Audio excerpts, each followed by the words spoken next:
Hello everyone, welcome to my YouTube channel. So this is my first YouTube video जिसमें मैं आप लोगों के साथ शेयर करूंगी interview experience with Air India Express and all the interview rounds of Air India express.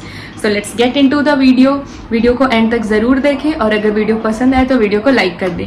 तो मैंने जो इंटरव्यू दिया था एयर इंडिया एक्सप्रेस का, वो मैंने दिया था 4 दिसंबर 2023 को एंड मैंने दिल्ली में इंटरव्यू दिया था। वेन्यू था एसेक्स फार्म। इंटरव्यू स्टार्ट होने वाला था कुछ 10 बजे से, like in the morning, but मैं वहाँ पहुँच गई थी 8:30 पहुँचने के बाद भी मैंने वहाँ पे क्या क्राउड देखा, इतना ज़्यादा क्राउड था वहाँ पे। मेरे साथ मेरी 3 फ्रेंड्स भी थी। हम 4 लोग थे, हम एक साथ ही गए थे इंटरव्यू के लिए। फिर वहाँ जाने के बाद वेन्यू पे पहुँचते ही हमने फटाफट से मेकअप सेट करा, टचअप करा और हम अंदर चले गए। अंदर जाके हम बैठ गए। फिर कुछ देर बैठने के बाद HR आए, उन्होंने हमें ग्रीट करा। उसके बाद उन्होंने हमें एक ओवरव्यू दिया कि कितने राउंड्स होंगे, कौन कौन से राउंड होंगे, फर्स्ट राउंड कौन सा होगा, सेकंड राउंड कौन सा होगा। तो उन्होंने हमें बताया कि फर्स्ट राउंड जो होगा वो होगा आपका डॉक्यूमेंटेशन, सेकंड होगा हाइट एंड BMI का, थर्ड होगा ग्रूमिंग एंड फोर्थ होगा वर्सन टेस्ट एंड जो फिफ्थ राउंड होगा वो होगा पर्सनल इंटरव्यू। फिर उन्होंने हमसे पूछा कि आप लोगों के पास सारे डॉक्यूमेंट्स है, जो डॉक्यूमेंट्स चाहिए, लाइक 10th 12th के marksheet, Aadhaar card, passport and vaccination certificate भी बहुत ज़रूरी है अगर आप एयर इंडिया एक्सप्रेस के इंटरव्यू के लिए जा रहे हो। तो उन्होंने पूछा जिन कैंडिडेट्स, बहुत सारे कैंडिडेट्स थे जिनके पास पासपोर्ट नहीं था, कुछ थे जिनके पास वैक्सीनेशन के सर्टिफिकेट्स नहीं थे, तो उनको उन्होंने बोल दिया कि आप लोग जा सकते हो, आप नेक्स्ट टाइम आना डॉक्यूमेंट के साथ। उसके बाद उन्होंने पूछा कि यहाँ पे कोई है जो टाटा के किसी कंपनी में अभी वर्किंग है। तो फिर बहुत सारे लोग थे जो एयर इंडिया सेट्स में ग्राउंड स्टाफ थे और भी बहुत सारे थे, तो उनको भी मना कर दिया कि आप लोग नहीं दे सकते इंटरव्यू। फिर उन्होंने बताया कि अगर आप टाटा के किसी कंपनी में वर्किंग हो तो आप दूसरे कंपनी में इंटरव्यू नहीं दे सकते हो, और अगर आपने वहाँ रिज़ाइन दे भी दिया है तो एटलीस्ट 3 महीने बाद ही आप किसी दूसरे कंपनी में टाटा के इंटरव्यू दे सकते हो। फिर इसके बाद हमारा राउंड आया, हमारा चांस आया कि हम जाए फर्स्ट राउंड के लिए। तो उन्होंने 5-5 का ग्रुप बना दिया कि 5-5 लोग करके जाएंगे डॉक्यूमेंटेशन राउंड के लिए, जो कि हमारा फर्स्ट राउंड था। तो हम बैठे थे फर्स्ट राउंड के लिए। फिर हमारा जब टर्न आया फिर हम गए। बेसिकली डॉक्यूमेंटेशन में यही होता है कि आप अपने सारे डॉक्यूमेंट लेके जाओ। वहाँ पे बैठे होते हैं, वहाँ पे 2 लोग बैठे थे, हमने अपने डॉक्यूमेंट्स दे दिए उनको, उन्होंने चेक करे हमारे डॉक्यूमेंट्स। फिर वहाँ पे एक स्टैंप लगाया और फिर हमें एक चिट दिया, उस पर नंबर लिखा था, वो लगाने के लिए यहाँ पे शर्ट पे या जो भी ब्लेजर पहन रखा है उस पर यहाँ पे लगा लो आप वो नंबर। फिर उसके बाद हमें सेकेंड राउंड के लिए भेजा जा रहा था, जो कि था height check and BMI round. फिर वो इसमें रिक्वायरमेंट होती है एयर इंडिया एक्सप्रेस में 157 सेंटीमीटर, और लकीली मेरा 157.5 ही था। वैसे तो मेरा 159 है, बट मेनली ये लोग कम हाइट ही बताते हैं। तो मेरा 157.5 हुआ। मेरा सेकेंड राउंड भी क्लियर हो गया। फिर मैं वेट कर रही थी अपने थर्ड राउंड के लिए। काफ़ी देर बाद हमारा थर्ड राउंड हुआ। मेरी 2 फ्रेंड रिजेक्ट हो गई थी सेकेंड राउंड में, क्योंकि उनकी हाइट 157 से कम थी, तो वो रिजेक्ट हो गई थी। मेरे साथ मेरी एक फ्रेंड थी, हम दोनों ही सेकेंड राउंड के लिए वेट कर रहे थे, और हमारे बगल में एक लड़की बैठी थी। उसने हमें बताया कि अगर जो थर्ड राउंड होता है ना, उसमें ग्रूमिंग चेक तो होता ही है, साथ में आपको अनाउंसमेंट भी देंगे पढ़ने के लिए। तो उसके पास कुछ अनाउंसमेंट्स थे, उसने फ़ोन में स्क्रीनशॉट ले रखे थे, तो उसने हमें भी दिया। तो हम भी प्रैक्टिस कर रहे थे, रीड कर रहे थे अनाउंसमेंट, हिंदी इंग्लिश दोनों में। फिर हमें बुलाया गया थर्ड राउंड के लिए। थर्ड राउंड के लिए 2-2 करके भेज रहे थे। तो अंदर 2 HR बैठे थे, तो मैं और मेरी फ्रेंड हम दोनों एक साथ ही गए थे। फिर एक HR के पास वो गई थी, दूसरे के पास मैं गई थी। तो फिर मैं गई, फिर उन्होंने फेस आपका फेस देखते हैं कि कोई पिंपल्स तो नहीं है, कोई मार्क्स तो नहीं है। फिर उन्होंने देखा, फिर मेरे सर पे 2-4 पिंपल थे छोटे छोटे। तो उन्होंने मेरे से पूछा कि ये क्यों है, ये कैसे हुआ। फिर मैंने उनको बताया कि मैंने अभी थ्रेडिंग करवाई है, तो शायद इस वजह से है, वैसे नहीं होता मुझे पिंपल्स। मैंने ये एक्सक्यूज़ दिया था। फिर उन्होंने बोला 360 टर्न करके दिखाओ। फिर एक अनाउंसमेंट दिया मुझे, वो DG यात्रा से रिलेटेड था, सब कुछ था DG यात्रा से, वो हिंदी और इंग्लिश दोनों में। मुझे बोला कि आप पढ़ के सुनाओ। फिर मैंने पढ़ के सुनाया। फिर उन्होंने बोला कि आप जाके वेट करो बाहर। फिर मेरा थर्ड राउंड हो गया था, बट मेरी फ्रेंड से वो अनाउंसमेंट नहीं पूछा गया। उससे कुछ क्वेश्चंस करी थी HR, मुझे याद तो नहीं है, बट हाँ उसने मेरे को बताया था कि उसको अनाउंसमेंट पढ़ने को नहीं बोला गया। फिर हम दोनों ही बाहर वेट कर रहे थे, काफ़ी देर वेट करा।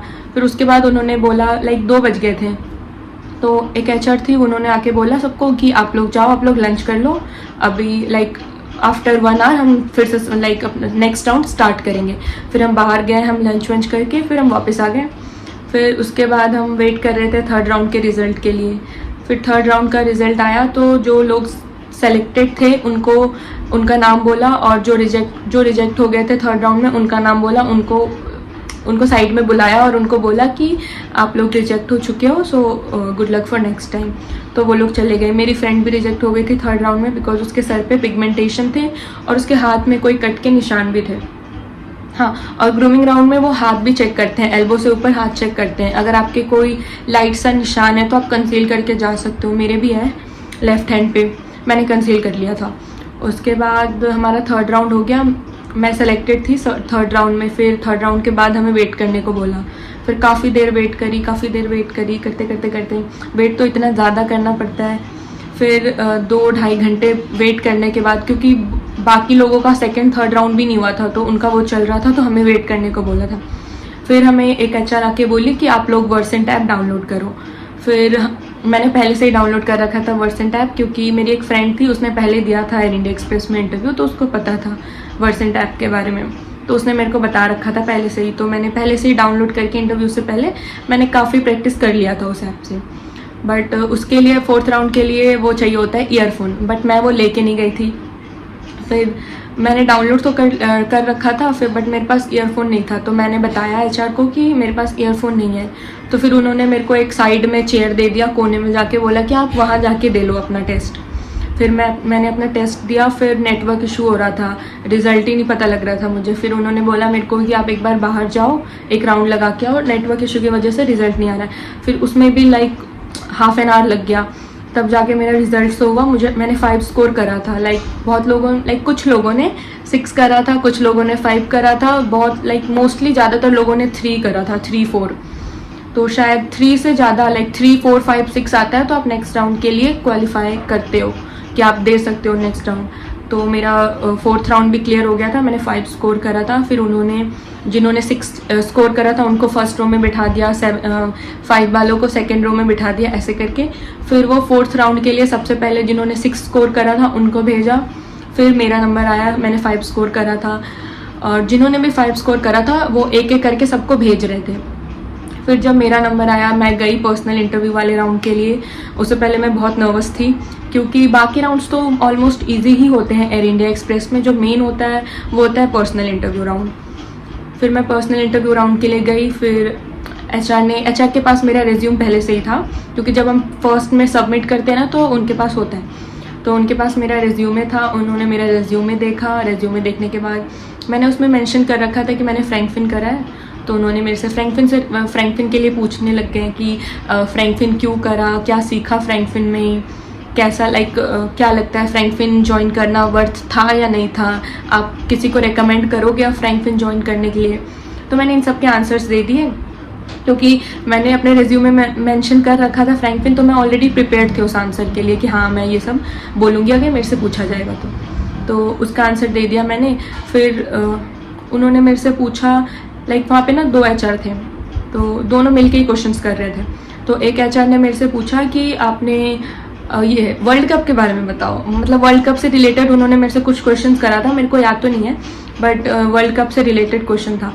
तो क्योंकि उस टाइम रिसेंटली वर्ल्ड कप ख़त्म हुआ था, मैं देखती तो हूँ क्रिकेट, बट फिर भी मैंने सोचा कि पता नहीं क्या ही पूछ लेंगे अगर बोल दिया कि हाँ देखती हूँ। पहले उन्होंने मेरे से पूछा वर्ल्ड कप के बारे में पूछा और पूछा कि देखते हो क्रिकेट। फिर मैंने बोल दिया no I am not much into cricket. मैंने सोचा पता नहीं क्या ही पूछ लेंगे अगर हाँ बोल दूँ तो, फिर मैंने मना कर दिया। फिर उन्होंने मेरे से पूछा इतना तो पता होगा कि कौन जीता है। मैंने बोला हाँ इतना तो पता है। फिर उन्होंने मेरे से पूछा, मैंने रिज्यूमे में हॉबीज़ में ये भी मेंशन कर रखा था कि कुकिंग मेरी हॉबीज़ है, तो कुकिंग, और मैंने ट्रैवलिंग मेंशन कर रखा था। तो ट्रैवलिंग से रिलेटेड कुछ नहीं पूछा उन्होंने मेरे से, बट कुकिंग से पूछा कि क्या पसंद है। फिर मैंने उनको बोला कि मेरे को ऐसे जैपनीज़ डिशेस बहुत पसंद है। कहते कुक करना आता है, अगर आता है तो रेसिपी बताओ, ये सब पूछा। फिर उसमें मैंने ये भी मेंशन कर रखा था कि मैं ग्रेजुएशन कर रही हूँ। तो उन्होंने मेरे से स्ट्रीम पूछा किस चीज़ से कर रहे हो, फिर मैंने उनको बताया कि मैं केमिस्ट्री से कर रही हूँ। फिर उनका नेक्स्ट क्वेश्चन ये था कि केमिस्ट्री एंड एविएशन वाई।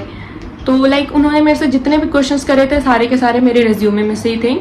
तो आप अपने रेज्यूमे में जो भी डालते हो तो उसके लिए प्रिपेयर्ड रहो, क्योंकि मोस्टली आपसे उसमें से ही क्वेश्चंस करे जाएंगे।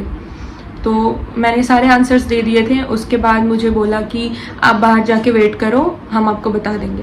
फिर मैं बाहर जाके वेट कर रही थी, बहुत सारे लोग थे। तो फिर कुछ लोगों का इंटरव्यू तो कल के लिए भी हो गया था, PI राउंड, कि आप उनका कल होगा, क्योंकि ऑलरेडी 7 बज चुका था शाम का।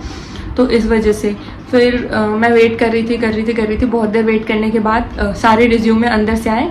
फिर आधे रिज्यूमे इधर रखे थे, आधे इधर रखे थे। फिर वो नाम अनाउंस कर रहे थे, जो रिजेक्ट हो चुके थे उनको एक साइड बुला रहे थे और जो सेलेक्ट थे उनको एक साइड बुला रहे थे।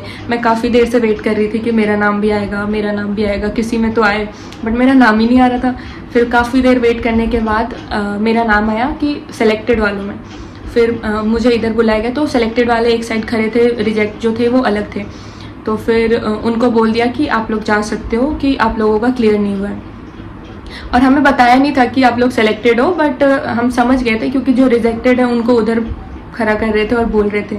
फिर इधर वालों को कुछ बोला नहीं था, तो हम लोग समझ गए थे कि हाँ, हम लोग सेलेक्टेड ही हैं।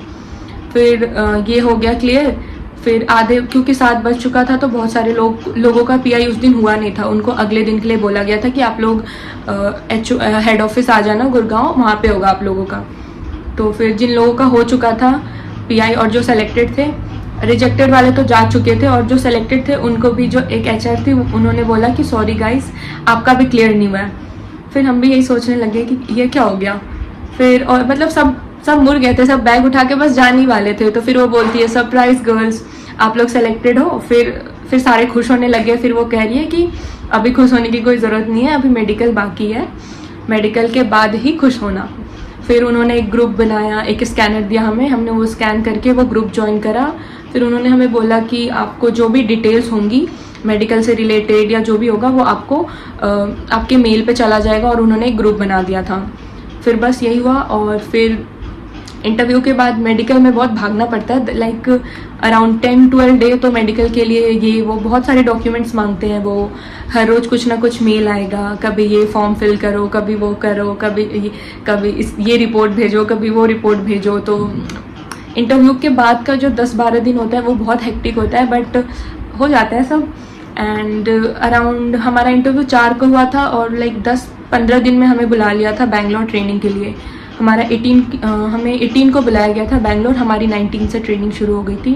तो अगर आप लोगों को मेडिकल से रिलेटेड या एयर इंडिया एक्सप्रेस के मेडिकल के बारे में कुछ भी जानना हो, तो मुझे कमेंट सेक्शन में बताएं, मैं उस पर एक सेपरेट वीडियो बनाऊंगी।